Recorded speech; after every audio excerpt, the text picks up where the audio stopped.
اگلا سوال بنت ہوا کے پی کے سے پوچھتی ہیں کہ مفتی صاحب جو سلامی دینے کا رواج ہے، مطلب دلہا دلہن کو پیسے دی جاتے ہیں، تو شادی میں اس کا کیا حکم ہے؟ اگر تو یہ پیسے ہدیے کی نیت سے دیے جا رہے ہیں، ٹھیک، تو یہ تو پھر ہدیہ ہے، اس کی تو گنجائش ہے، یہ لیا دیا جا سکتا ہے۔ لیکن اگر یہ اس طریقے سے دیے جا رہے ہیں جیسے بعض علاقوں میں ہوتا ہے کہ باقاعدہ اس کو نوٹ کیا جاتا ہے کہ یہ کتنے پیسے ہیں، ٹھیک، تو پھر جب ان جی کا موقع آئے گا تو ہم بھی ان کو اتنے ہی پیسے دیں گے جی، ٹھیک، تو یہ طریقہ غلط ہے جی، یہ شرعی طور پر درست نہیں ہے۔ تو دیتے وقت نہ دینے والے کی یہ نیت ہو کہ وہ بھی مجھے اتنے ہی پیسے دے گا یا اس سے زیادہ مجھے لوٹائے گا،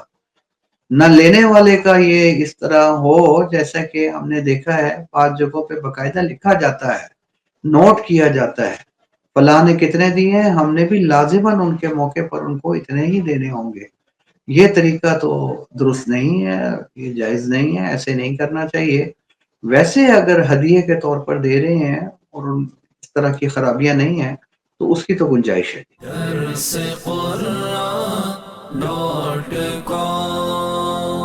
www.darsequran.com